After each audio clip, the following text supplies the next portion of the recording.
Good afternoon. The first item of business is general questions. In order to get as many people in as possible, I prefer short and succinct questions and answers to match. Question 1, Laura Mitchell.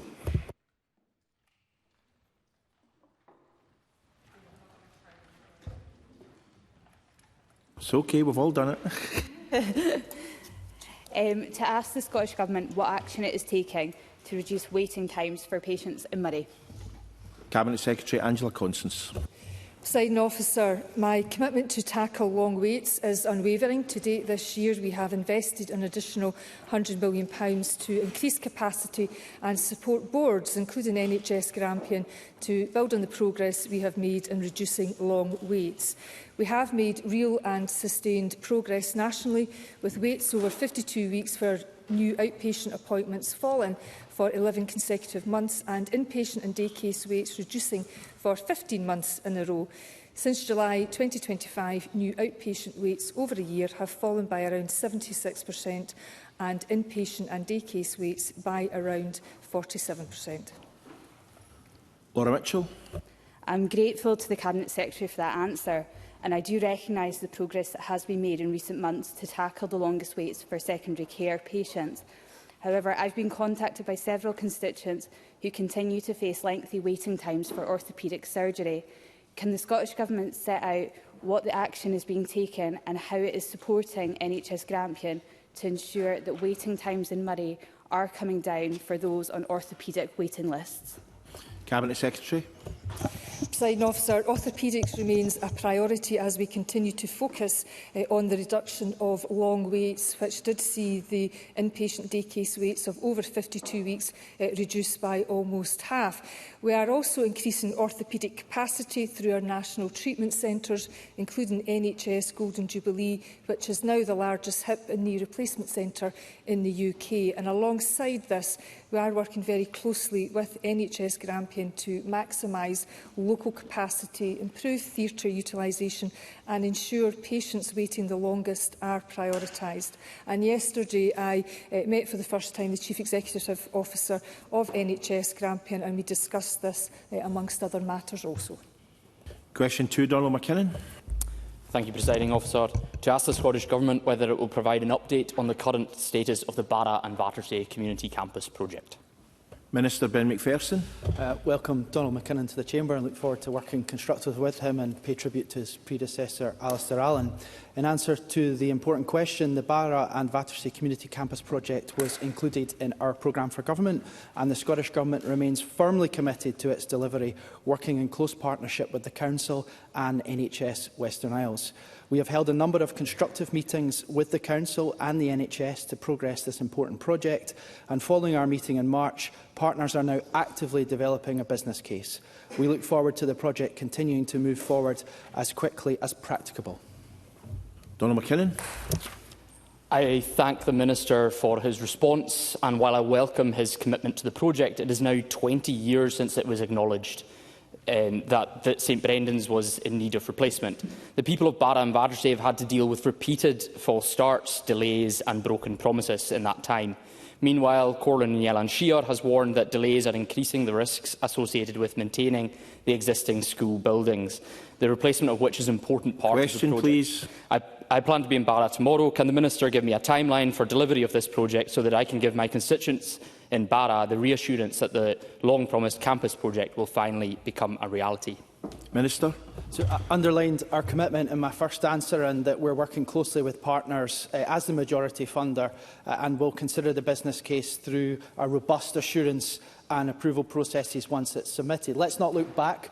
Let's look forward and work together. So please keep in touch with the Scottish Government on this project, and following your meeting tomorrow, the Scottish Government Senior Responsible Officer will be in place shortly, and let's continue that engagement and deliver this for the people that we both serve. Question 3, Michael Mara. To ask the Scottish Government what assessment it has made of any impact of NHS Tayside's recruitment freeze on patient care and waiting times across Dundee and the wider Tayside region. Cabinet Secretary Angela Constance. Presiding Officer, the Scottish Government leads on the coordination of national activity designed to grow and retain the NHS workforce in line with service need. Decisions on the staffing of individual services are matters for health boards who should ensure they have sufficient suitably qualified staff in line with the requirements of the Health and Care Staff in Scotland Act 2019. And boards are also responsible for managing service performance, supported by the NHS Scotland National Centre for Sustainable Delivery, and the most recent data shows sustained improvement in planned care performance across the system, including in NHS Tayside, and we expect boards to build on the progress in the period ahead. Michael Mara.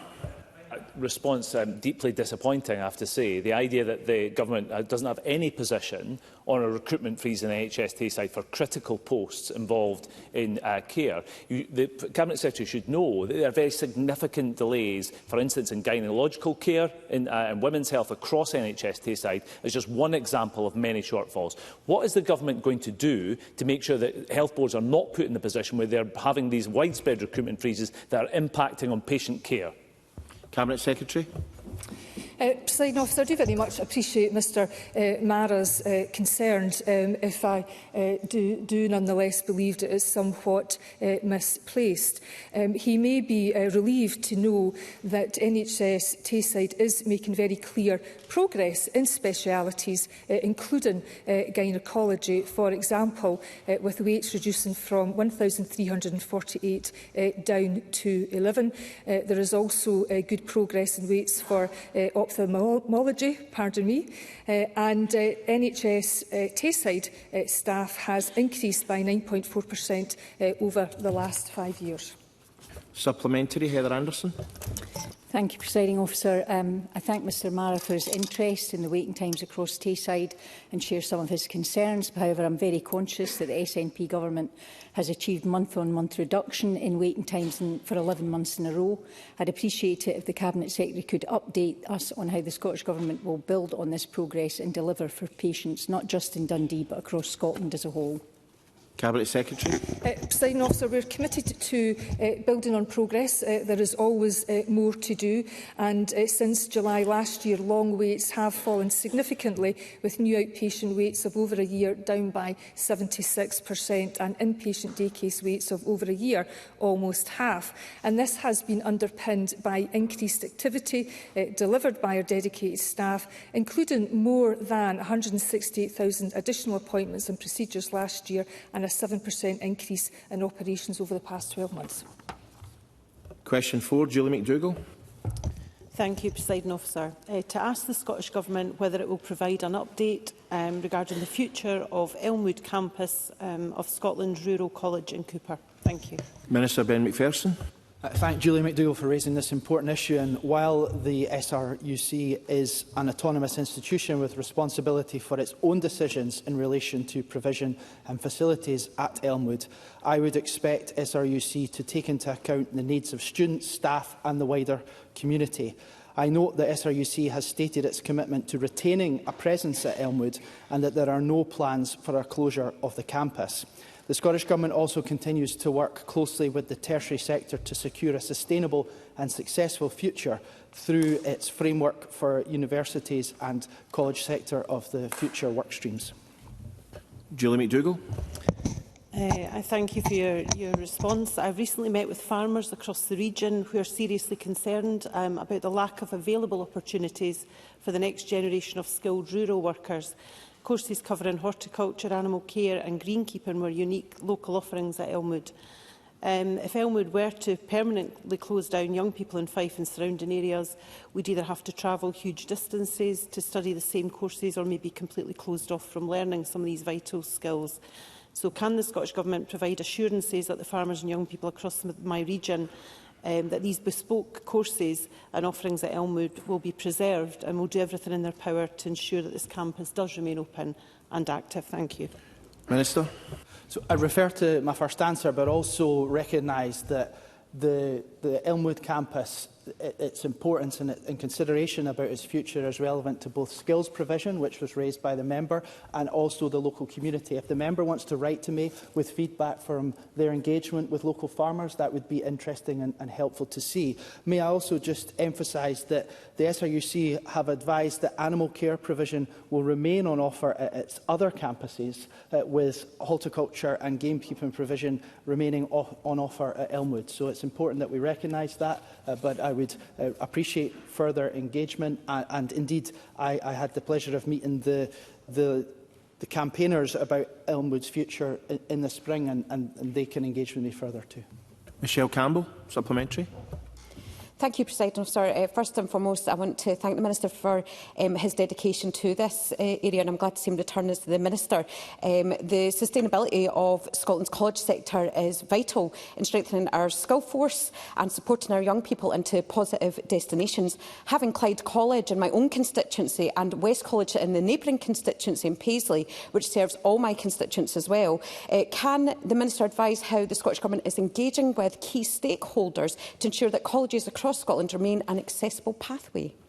It's a little bit off the question. Minister, do you wish to respond at all? All I would emphasise is that thank you to Michelle Campbell for her kind words, and also welcome her to the Chamber. And I think she raises some important points, whether it's relevant to the two colleges that she mentioned, which are either within or serving her constituents, or the SRUC that was raised by the previous member. Our college sector is crucial to our future, to our communities, to our economy, and to the success of our country. And indeed, on Tuesday, I was with stakeholders, including college principals and the body Colleges Scotland, for their conference. There's a real determination in the sector to look forward, to think how we build this sector to meet the skills need and to help people achieve in their lives. And I hope the whole Chamber will work constructively to help deliver this with me. Will there any supplementary? So the Minister will know that Sir Ian Boyd has been commissioned by the board of SRUC to produce a report into the future of the institution in North East Fife and Cooper for the longer term, a vision that's been long awaited. That report has now been handed over to the board. When it is published, will the Minister and the Government get right behind it and make sure it turns into reality? Minister. As Willie Rennie referred to, the report by Professor Sir Ian Boyd will be shared publicly alongside the SRUC's response after its board meeting later this month. And along with Willie Rennie, we in the Government, myself of course, will consider that report carefully, and I look forward to engaging with it and with Willie Rennie and all other interested members about the future of SRUC and particularly with regard to the Elmwood campus. Question 5, Callum Kerr. Thank you, Presiding Officer. To ask the Scottish Government whether it will provide an update on the steps it is taking to support businesses to further grow the Scottish economy. Minister Tom Arthur.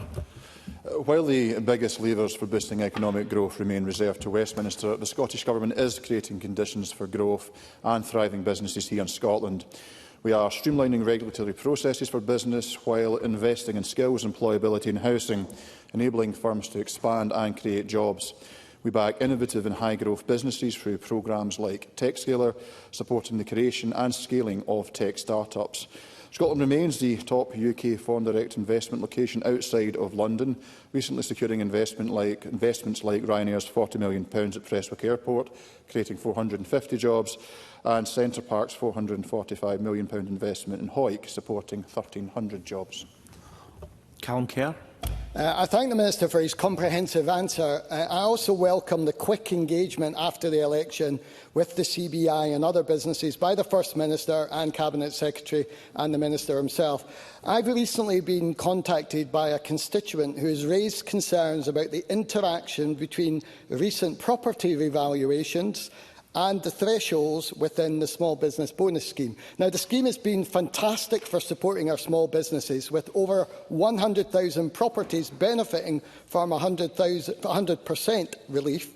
Can I ask what steps the Scottish Government is taking to ensure fairness in the business rates system and ensure as many businesses as possible continue to benefit? Minister. Look, can I thank Callum Kerr for raising these matters pertaining to non-domestic rates. The Small Business Bonus Scheme has been something that has garnered much support within the business community, particularly the FSB have been very forthright in advocating its behalf. And I think all of us in our roles as constituency and regional MSPs will be able to identify many businesses in our town centres and villages and high streets who benefit from SBBS. And indeed, it is something, as the member highlights, is benefiting around 100,000 businesses across Scotland. More broadly with NDR, we recognise there have been specific concerns raised, including by a range of sectors, hospitality being one in particular. We, of course, are committed to engaging constructively. We will soon undertake a comprehensive review of non-domestic rates, which builds on our commitment to examine the impact and configuration of all our reliefs in advance of the next revaluation on 1st of April 2029. Supplementary, Rachel Hamilton. Presiding Officer, I draw members to my register of interests. Minister, over the past couple of months, businesses from the borders have come to me very concerned about the extreme rise in their non-domestic rates. Now, passing the buck to the assessor about the methodology is not going to wash with businesses, and neither is waiting for the Gill review. So, will the Minister help these businesses to contribute to their local economy by intervening in this unfair process? Minister. I recognise the concerns that have been expressed by Rachel Hamilton on behalf of businesses within her constituency, and I want to assure that the Government takes these matters very seriously. I will, of course, as the Cabinet Secretary for Economy, will too engage closely with our colleague Minister for Public Finance on these matters. Of course, decisions around non-domestic rates in relation to reliefs and poundage are considered, as would be expected, as part of the annual budget process. So there's, of course, the opportunity for members across the chamber to make representations to the Government. But I would want to assure the member that we are cognisant of the concerns that have been raised, and we are committed to constructive engagement, particularly, as I said in my previous answer, ahead of the next revaluation. Question 6, Kate Campbell. Thank you, Presiding Officer. To ask the Scottish Government what action it is taking to support people reporting and providing evidence of fly tipping and other antisocial behaviour to enable enforcement action to be taken as part of its national litter and fly tipping strategy. Cabinet Secretary Gillian Martin. Thank you, Presiding Officer. People should report fly tipping incidents and share any relevant evidence with their local authority, which leads on investigation and enforcement in most cases. The National Litter and Fly Tipping Strategy is clear on the importance of effective reporting and evidence gathering in supporting enforcement action. Through the strategy, we're working with partners, including SEPA and Keep Scotland Beautiful, to improve the quality of fly tipping data, strengthen intelligence sharing, support a more coordinated approach to tackling fly tipping and environmental crime. Updated action plans are published annually on the Scottish Government website. Kate Campbell. To thank the Cabinet Secretary for that answer. For many people, a barrier to reporting is that they may be asked to make a statement to back up any photographic evidence that they may be, have provided, and they might have to give that evidence in court against their neighbours. So would the Minister support exploring with COSLA and agencies like DVLA a model of third-party reporting sites to enable people to provide evidence and report antisocial behaviour anonymously, and would she meet with me to discuss it? Cabinet Secretary.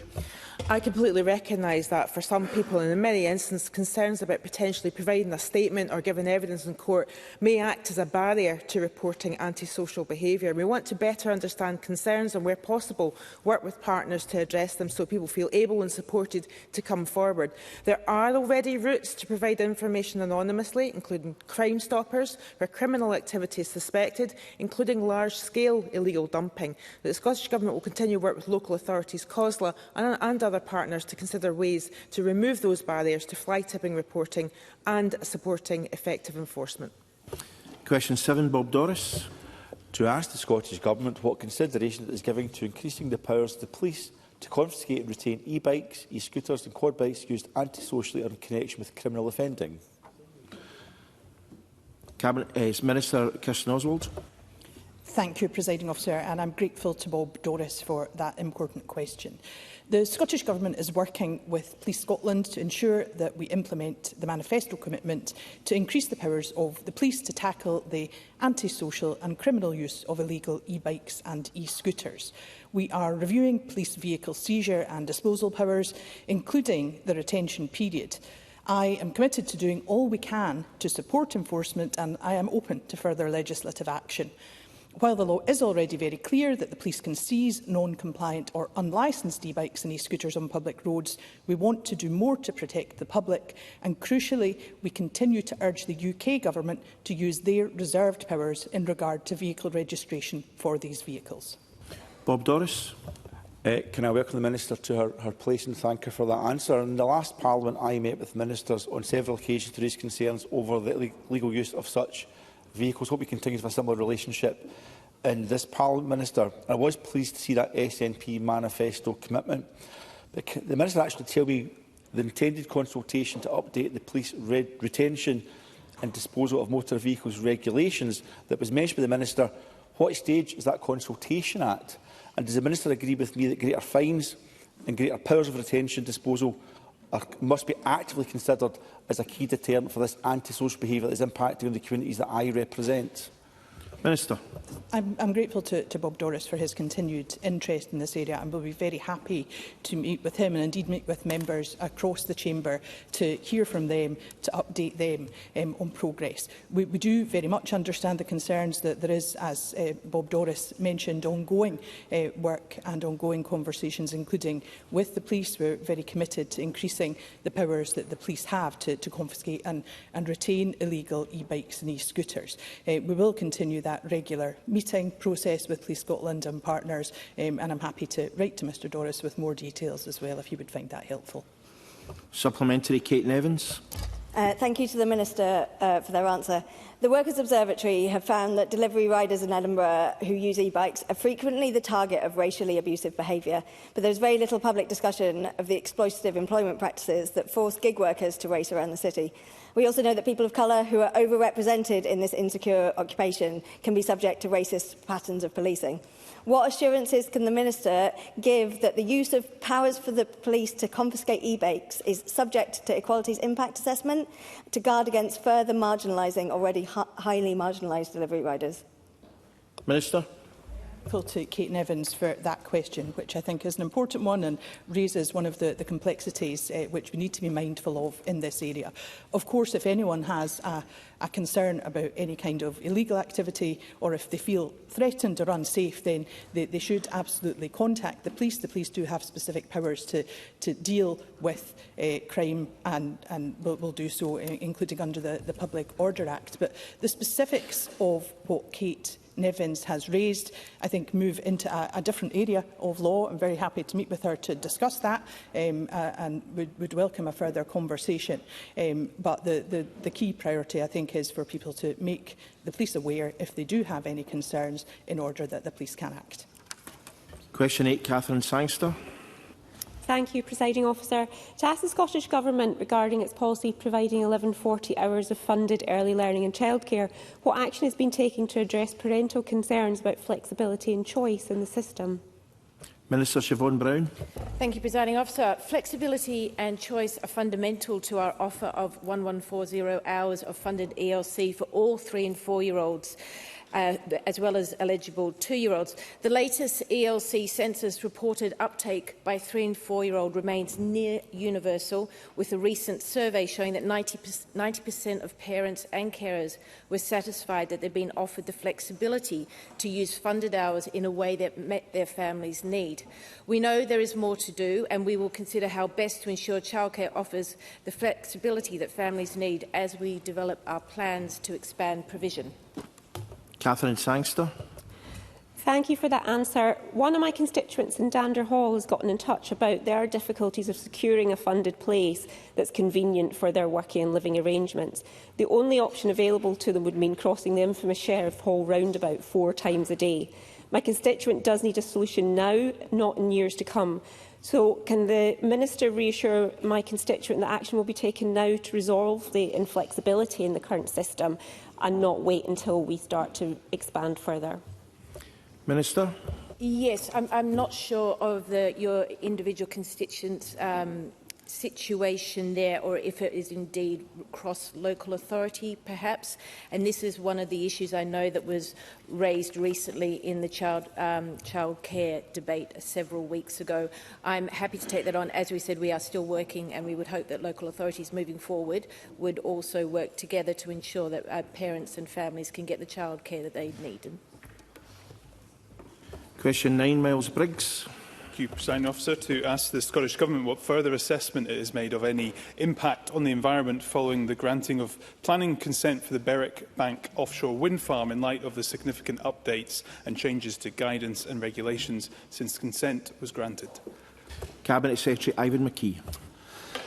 Scottish Ministers comprehensively examined this application, and the decision to grant consent in July 2025 was taken after careful consideration of the project's potential environmental impact and potential impact on other users of the sea. It is a requirement of the consent that the developer must deliver compensation to address the environmental impacts of this wind farm, alongside measures which will mitigate and minimise impact to other sea users. The Scottish Ministers will consider any application to vary the Section 36 consent in line with current regulations. Miles Briggs. I thank Cabinet Secretary for that answer. In his response to me this week, the Cabinet Secretary states that SSE Renewables will compensate for any predicted adverse impacts. In their own impact assessment, projections for the development could kill 4,000 gannets, guillemots, kilowatts, puffins and razorbills every year, and ministers seem to accept that as an acceptable cost. So how does the Cabinet Secretary intend to keep this under constant review, and how will potential ongoing negative environmental impacts be reported to this Parliament? Cabinet Secretary. The Energy Act, obviously, that controls this, and the Scottish Government has worked collaboratively with the UK Government over the last few years to reform aspects of the habitat regulations for wind, with the dual purpose of enabling a more flexible approach to securing compensatory measures and maximising opportunities for investment. And the Scottish Government is working at pace on the Scottish statutory guidance, following a period of stakeholder engagement on draft guidance, and aim to publish this as soon as possible. This provided practical guidance on how the regulations for offshore wind in Scotland with regards to compensation operate. Question 10, Daniel Johnson. To ask the Scottish Government whether it will provide an update on the commissioning of a new pre-hospital critical care service for Edinburgh and the east of Scotland. Cabinet Secretary Angela Constance. Presiding Officer, the Scottish Ambulance Service have deployed a business case for a new pre-hospital critical care service for Edinburgh and the east of Scotland, which will be considered under the new NHS sub-national planning structures for consideration. It is the responsibility of NHS boards to make appropriate operational decisions to ensure a high level of quality of emergency medical care for the members of their communities. Daniel Johnson. I thank the Minister for that answer, but it's been 2 years since the Medic One helicopter was grounded. Since then, the Scottish Trauma Audit Group state that just 3% of the population in Edinburgh and the south east of Scotland receive life-saving advanced pre-hospital care. The comparative figure for Glasgow and the West is 32%. That's a tenfold difference. The business case was 9 months late, has been on ministerial desks since March. So when will we get a decision about this life-saving service for Edinburgh and the whole of the east of Scotland? Cabinet Secretary. Presiding Officer, I very much appreciate the member's interest in this. I know that he has asked a number of questions in this very specific area, as have other members of this chamber. He is correct to say that the business case was submitted in March this year. This business case was actually requested in 2023 and is only now been submitted.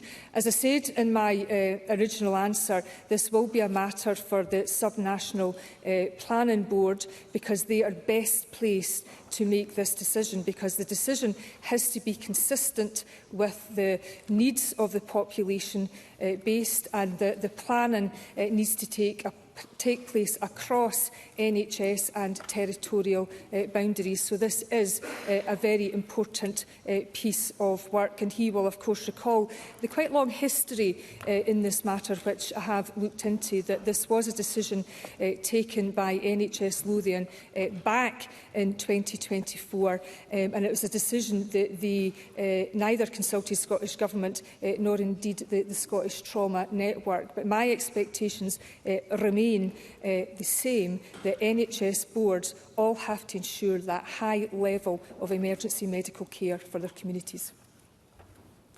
Thank you, Cabinet Secretary. That concludes general questions.